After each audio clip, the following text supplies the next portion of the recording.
Shalom, kasih karunia dan damai sejahtera dari Tuhan kita Yesus Kristus ada dalam kehidupan saudara. Kita berjumpa kembali dalam renungan mingguan hari ini Jumat, 9 Januari 2026. Renungan didasarkan dari kitab Mazmur pasal 29, ayat 8 sampai dengan ke-11. Sebelum kita merenungkan sabda Tuhan, mari kita menyatukan hati di dalam doa. Bapa yang penuh kasih, kami ucap syukur untuk kehadiran-Mu yang Kau nyatakan senantiasa dalam kehidupan kami. Kehadiran-Mu lah yang menjadi pengharapan kami, karena ada kuasa, berkat, dan terlebih pertolongan yang senantiasa Engkau anugerahkan kepada kami. Kami ucap syukur ya Tuhan. Maka kami yakin kehadiran-Mu juga dinyatakan pada saat ini. Ketika firman-Mu hendak kami renungkan bersama. Begitu ya Tuhan Yesus, berfirmanlah, kami siap mendengar dan melakukannya. Kami yakin kuasa-Mu terjadi melalui firman yang kami renungkan bersama.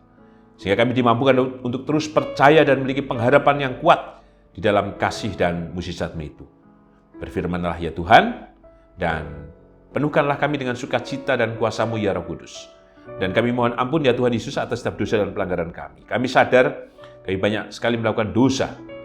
Percaya Engkau memberikan pengampunan itu kepada kami. Di dalam nama dan kuasa-Mu ya Tuhan Yesus, Sang sumber kehidupan dan keselamatan, kami naikkan doa ini dengan bersyukur dan percaya. Amin. Mazmur 29 ayat 8 sampai dengan 11, demikian sabda Tuhan. Mazmur 29 ayat 8 sampai dengan ke-11. Kebesaran Allah dalam badai. Suara Tuhan membuat padang gurun gemetar. Tuhan membuat padang gurun Kades gemetar. Suara Tuhan membuat beranak rusa betina yang mengandung. Bahkan hutan digundulinya, dan di dalam baitnya setiap orang berseru, hormat. Tuhan bersemayam di atas air bah. Tuhan bersemayam sebagai raja untuk selama-lamanya. Tuhan kiranya memberikan kekuatan kepada umat-Nya. Tuhan kiranya memberkati umat-Nya dengan sejahtera. Berbaiklah kita yang merenungkan sabda Tuhan dan berbaiklah kita yang percaya. Haleluya. Amin. Yang kakung, yang putri, Bapak Ibu Saudara dan anak-anak, tema renungan mingguan hari ini Jumat 9 Januari 2026 adalah sejahtera. Kita telah melewati, bahkan melampaui tahun 2025. Terasa begitu cepat hari yang sudah kita jalani.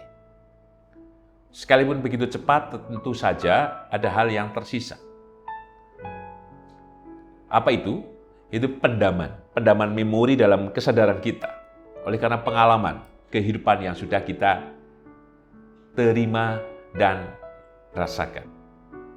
Kenapa? Karena berbagai peristiwa yang sudah terjadi. Dari semua makna kehidupan yang kita rangkum atas apa yang telah terjadi, kita menemukan satu kesimpulan, bahwa Tuhan kita telah hadir. Menyatakan keselamatannya. Keselamatan kini di sini ketika kita hidup di dunia ini. Buktinya apa? Tadi seperti di awal saya mengatakan, kita telah berhasil, berkemenangan, menjalani kehidupan di tahun 2025. Maka itulah makna yang terdalam yang bisa kita peroleh. Bahwasanya Tuhan telah memberkati. Bahwasanya Tuhan telah menolong, telah memampukan, bahkan telah membuat kita sejahtera. Seperti tema hari ini, sejahtera. Sejahtera bukan berarti hanya soal nominal saja, tapi soal kehidupan kita yang diberikan kekuatan. Kita diberdayakan, dan kita disanggupkan dalam situasi apapun untuk boleh berkemenangan. Sekalipun kita juga mengingat, pada saat berduka, paling sedih, paling menderita, paling takut, cemas, dan terancam.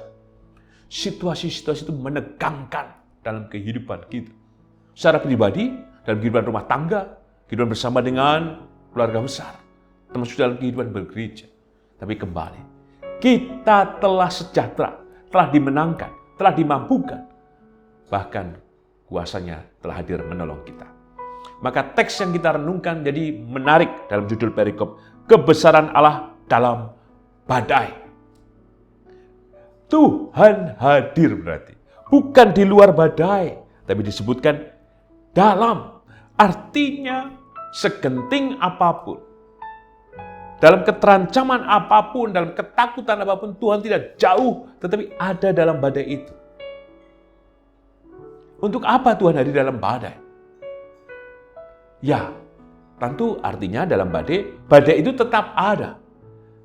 Tetapi badai yang tetap ada bukan berarti meniadakan keberadaan Tuhan. Tapi justru dalam badai itulah kita diharapkan menemukan kekuatan, menemukan kuasa Tuhan yang tetap hadir. Pemazmur juga merasakan demikian.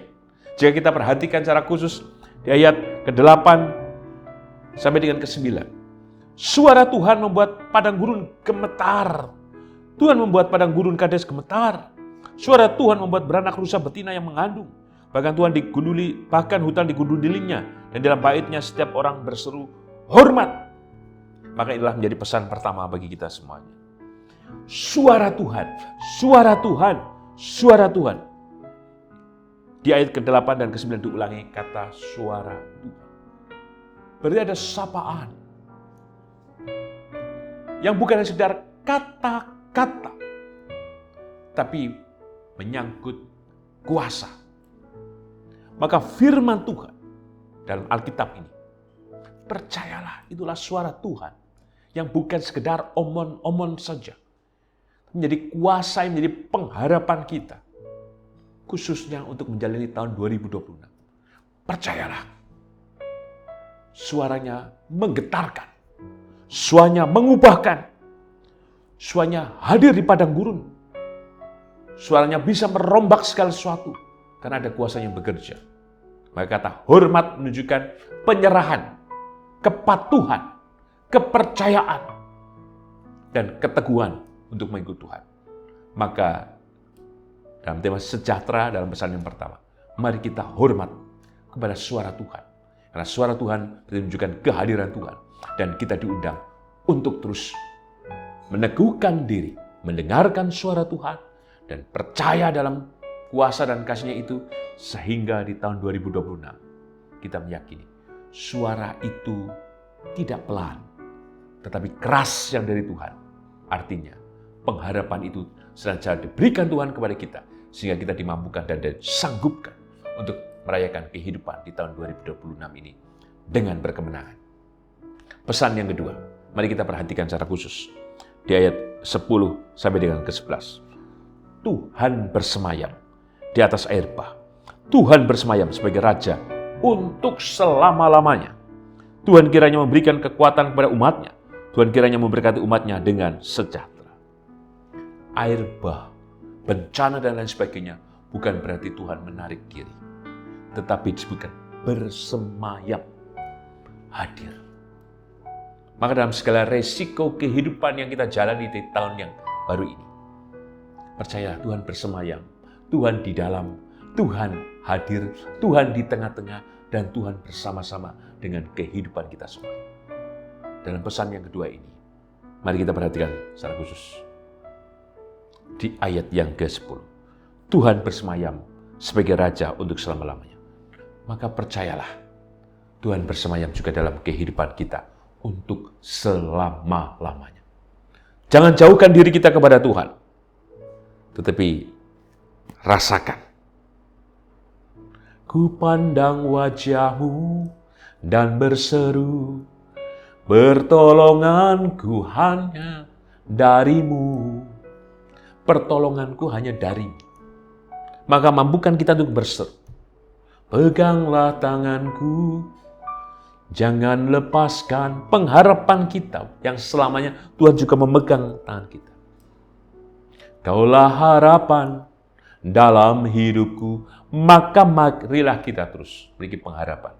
Karena yang selamanya Tuhan hadir atas kehidupan kita, sehingga seperti ayat 11.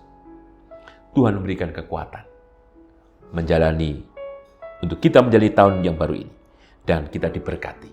Di tahun 2026, untuk apa? Sejahtera. Tuhan memberkati. Amin. Mari kita menyatukan hati di dalam doa. Bapa dalam surga, kami ucap syukur untuk kebenaran sabda-Mu yang telah kami terima. Kebenaran-Mu yang memampukan kami untuk sejahtera dalam kasih, pengharapan, kekuatan, cintamu yang bersemayam di dalam kehidupan kami selama-lamanya. Mampukan kami percaya Tuhan, sehingga langkah kehidupan kami di tahun 2026, kami terus memegang teguh janji-Mu, memegang teguh pengharapan yang dari-Mu, dan kami dimampukan untuk berserah pada kuasa-Mu yang bekerja, memulihkan, menyehatkan, dan menyatakan mukjizat atas kami. Terima kasih Tuhan untuk kebenaran sabda-Mu yang telah kami terima. Kami yakin kekuatan cinta-Mu juga terus bekerja di dalam hidup kami. Seluruh pengharapan kami Tuhan, di tengah berbagai pergumulan, pergulatan, kerinduan, dan harapan, kami yakin Engkau hadir Tuhan. Memberkati rumah tangga kami, memberkati pasangan hidup kami, anak-anak kami, orang tua kami, memberkati juga pekerjaan kami, dan kerinduan akan kehadiran putra dalam rumah tangga kami, pasangan hidup, dan segala hal yang sedang kami jalani dan harapkan. Penuhkanlah kami Tuhan dengan damai sejahtera-Mu yang menyatakan kuasa dan mukjizat. Kami juga percaya memberkati anak dan cucu kami dalam pekerjaan, studi, dan hal apapun yang dilakukan oleh anak dan cucu kami. Berkati dan tolonglah. Termasuk kami yakin Kau memberkati kehidupan Ibu Ami Birowo, anak Amoresia, Ibu Istri Utami Suprapto, Bapak Sulistianto Biaki, Bapak Cahyo Muntadi, Saudari Dita M. Kristanti, Ibu Indira Puspasari, Bapak Warsito Utomo, Ibu Endang Joko Triyono, Ibu Ana Rosalia, Ibu Martini Endah Rasdiman, Bapak Edwin Krusma Yulianto, Bapak Pendeta Emeritus Dwi Nugroho, Ibu Erni Tanisip Nasution, Bapak dan Ibu Hadi Wahyono, anak Nasya Alana, Ibu Tugera Sariman, Ibu Rusmiati Suharti, Bapak Priyono, Ibu Murjangkung, Ibu Endang Karno, Ibu Kun Mariatin Subarti, Bapak Saharun, Bapak Bardi Benyamin, Ibu Sadi Budi Santoso, Bapak Christian Dauribu, Bapak Elias Sariman, Bapak dan Ibu Sunarto Saputro, Ibu Marti Utomo, Ibu Yatmiartini Rusti, Ibu Sri Suwarsi Rahayu. Berkatilah dan tolonglah Tuhan setiap kehidupan hamba-Mu ini, termasuk kehidupan Saudara Gilbert, Ibu Susilowati, Ibu Frida, yang percaya berkati Tuhan, menolong, menyehatkan, menguatkan, dan memampukan. Kami juga mengingat Bapak Bernard Adeneri Sakota, yang terus dan sedang menjalani pemulihan kesehatan di Amerika. Kami percaya memberkati Bapak Bernie, Engkau memulihkan, menyehatkan melalui kuasa dan mukjizat-Mu. Kami percaya memberkati Ibu Farsiana Risa Kota yang mendampingi beliau di Amerika. Kami juga berdoa secara khusus untuk keluarga besar mendiang Bapak Pendeta Emeritus Dr. Sutarno ketika Engkau sudah memanggil hamba-Mu Tuhan di hari Kamis. Kami percaya Tuhan, kuat kuasa-Mu memberikan penghiburan, kekuatan dan kesegaran serta pengharapan untuk keluarga besar yang berduka. Kasih dan rahmat-Mu yang menyelamatkan, keberlanjutkan kehidupan seluruh keluarga besar. Kami juga berdoa untuk Gereja Kristen Jawa Sari Mulyo, hanya berkat, kasih, pengurapan, dan anugerah-Mu terus dan memberkati Gereja Kristen Jawa Sari Mulyo. Kami percaya memberkati juga bangsa dan negara kami Indonesia dalam kasih, kuasa, dan terang-Mu. Di dalam nama dan kuasa-Mu ya Tuhan Yesus, Sang sumber kehidupan dan keselamatan, kami naikkan doa ini dengan berserah, bersyukur dan percaya. Amin. Tuhan Yesus memberkati Eyang Kakung, Eyang Putri, Bapak Ibu Saudara dan anak-anak kini dan selamanya. Amin.